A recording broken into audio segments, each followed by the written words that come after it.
Hello everyone, welcome back to my channel. I hope you're doing very well and in this video we will talk about कि history की MCQs attempt करने की easy strategy क्या है। MCQs से बहुत ज़्यादा लोग डरे हुए हैं और बहुत सारे MCQs आने वाले हैं हिस्ट्री के एग्जाम में। उससे पहले मैं आपको ये बता देती हूँ कि मैंने हिस्ट्री की सारी जो स्ट्रैटेजी है, कंप्लीट पेपर पैटर्न क्या रहेगा, कैसे पेपर को अटेम्प्ट करना है, आंसर राइटिंग स्ट्रैटेजी, उसकी भी एक वीडियो बना दी है। और उसके अलावा एक यूट्यूब चैनल मैंने सजेस्ट किया था कि आप उनमें से 3 में से कोई भी पिक कर सकते हो।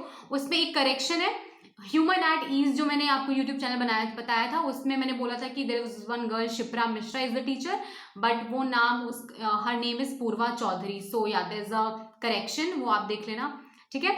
वो मैंने पिछले वीडियो में बताया था, किसी ने कमेंट में डाला था, थैंक यू सो मच। मैं एकदम नाम स्लिप कर गई और मैंने नाम को रिप्लेस कर दिया किसी और के नाम के साथ में।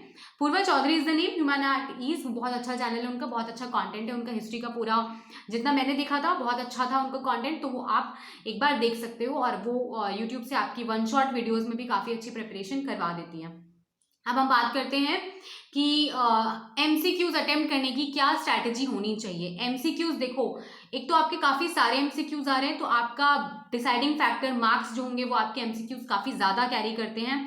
पहले के टाइम में वेटेज MCQs का काफ़ी, आई थिंक मेरे टाइम में 10 या 11 MCQs आए थे, उससे ज़्यादा नहीं आए थे। इस टाइम पे 21 MCQs आते हैं जो कि बहुत ज़्यादा वेटेज कैरी करते हैं। टोटल अगर 80 मार्क्स का पेपर है, उसमें से अगर 21 नंबर के आपके MCQs हैं तो उसमें आपको एफर्ट्स बिल्कुल डालने पड़ेंगे, ठीक है।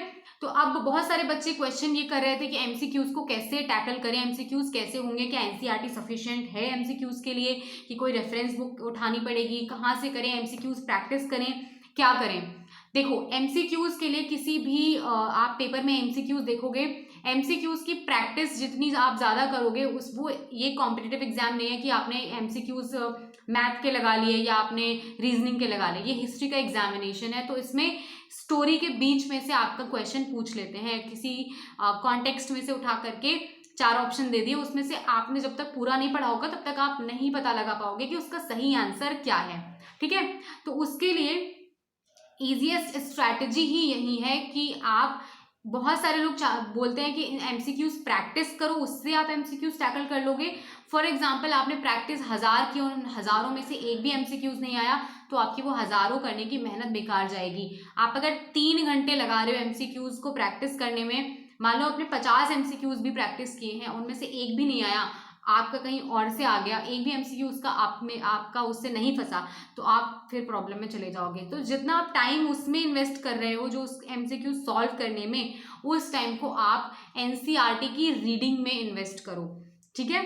केवल उसको रीड करते जाओ। ये मैंने बहुत बार बोला है कि बहुत सारे बच्चे कंफ्यूज होते हैं, उसकी समझ में नहीं आ रहा है, समझने में आपको बहुत टाइम लगेगा। अगर आपने पहले से नहीं पढ़ा है तो अब आपको समझ में नहीं आएंगी चीज़ें। लेकिन MCQs जो होते हैं उनमें क्या ऑप्शन होता है, अगर आपने पढ़ भी रखा है तो आपका दिमाग अपने आप से वो ध्यान में ले आएगा कि मैंने ये चीज़ कहीं पढ़ी हुई है, और इसमें से आप फिल्टर कर पाओगे। MCQs में आपको आंसर नहीं लिखना होता है, आपको सही आंसर पहचानना होता है, तो आपको ऑलरेडी ऑप्शंस दिए होते हैं, ठीक है। तो इसीलिए आप क्या कर सकते हो, आप NCERT की रीडिंग करो। और कैसे रीडिंग करनी, आज हो गई है, आज 26 है, 26, 27, 28, 3 दिन। आज मैं अभी वीडियो डाल रही हूँ, रात का टाइम है, ठीक है। अभी भी आप स्टार्ट कर सकते हो। आप केवल अपनी बुक को रीड करते जाओ, MCQs उसी में से टैकल हो जाएंगे। MCQs की अलग से प्रैक्टिस नहीं करनी होती है।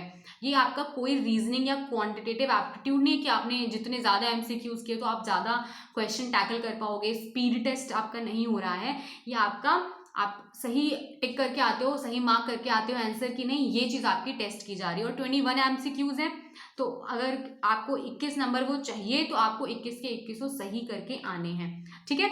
इसके लिए क्या है, एक ही चीज़, इसका एक ही रामबाण इलाज है कि आप जाओ और NCERT की आप वर्ड टू वर्ड रीडिंग करो, उसको याद मत करो, उसको केवल रीड करो, ताकि आपको वो चीज़ आप पढ़ोगे स्टोरी की तरह आपके दिमाग में रहेगी, ठीक है।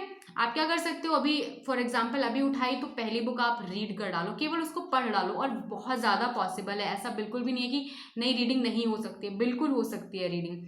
उसके बाद में अगले दिन क्या करो, आप दूसरी किताब उठाओ, केवल उसको रीड कर डालो। रीड करने से भी बहुत ज़्यादा चीज़ें आपकी कवर हो जाएंगी। जो अच्छा नहीं लग रहा है उसको हटा दो। फॉर एग्जाम्पल बॉक्सेस में जो लिखा हुआ है वो हटा दो, या फिर आप जो साइड में जो सब इन्फॉर्मेशन दी होती है, जितना आपका पढ़ने का मन है उतना तो आप पढ़ ही लो, उसके एक्स्ट्रा भी पढ़ पाओ तो वो चीज़ कर लो। एमसीक्यूज की पर्टिकुलरली कोई ऐसी वीडियो नहीं है जो आप वॉच कर लो उसमें से एमसीक्यूज आ जाएंगे, बिल्कुल भी ऐसा नहीं है, ठीक है।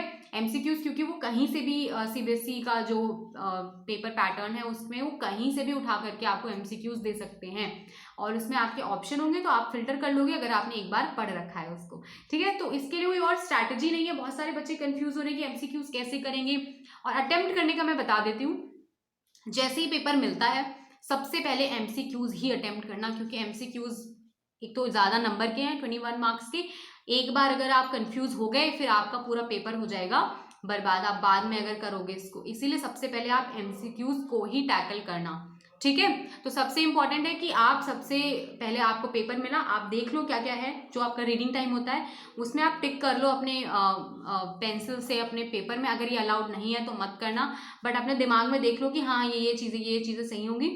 एमसीक्यूज को पहले कर लो, बाद में आप डिस्क्रिप्टिव पेपर पे जाना, ठीक है। क्योंकि आप एक बार डिस्क्रिप्टिव में चले गए, आपने कहानियां बनानी शुरू कर दी, तो आपका माइंड जो है वो जो आपके एग्जैक्ट आंसर से उनको याद नहीं कर पाता है, ठीक है। तो सबसे पहले आप एमसीक्यूज अटेम्प्ट करना, उसके बाद में बाद के सेक्शंस अटेम्प्ट करना, तो ये आपकी स्ट्रैटेजी काम आएगी। उसके अलावा प्रॉपरली ऐसी कोई वीडियो नहीं है जो आपको हेल्प करेगी एमसीक्यूज टैकल करने में, आपको अपने आप से पूरी रीडिंग करनी ही करनी पड़ेगी। Alright, so thank you so much for watching this video. Book reading करो, बहुत मुश्किल काम नहीं है। बहुत सारे लोग बहुत डरते हैं कि अरे इतनी मोटी मोटी किताबें कैसे पढ़ी जाएंगी, पढ़ना ही तो है। जैसे आप इंटरेस्टिंग नॉवेल्स पढ़ सकते हो, या न्यूज़पेपर, इतना लोग इंटरेस्टिंग पूरा न्यूज़पेपर पढ़ लाते हैं सुबह, कहाँ कहाँ क्या क्या चोरी चुकाटी सब कुछ हुई, तो वैसे ही आप अपनी किताब पढ़ लो। केवल पढ़ना है, समझना नहीं, क्योंकि आप समझने का टाइम ही नहीं है। पढ़ सकते हो आप, इतना टाइम आप निकाल लो, उसको पढ़ो, और एक 4-5 घंटे में आप कवर कर डालोगे। फटाफट पढ़ो। जैसे आप पढ़ना कैसे, जैसे 1 घंटे में मैं 1 चैप्टर पढ़ लूंगा, तो एक बुक में आपके 5 चैप्टर है, तो 5 चैप्टर एक दिन में पढ़े जा सकते हैं, ठीक है। और शुरुआत करो, 2 बुक्स खत्म हो जाएंगी, जब धीरे धीरे करके आप कवर करने लगोगे तो अपने आप से आपके अंदर हिम्मत आ जाएगी कि आप आगे के भी चैप्टर्स कवर कर लो, ठीक है। तो यही इसकी स्ट्रैटेजी है एमसीक्यूज की।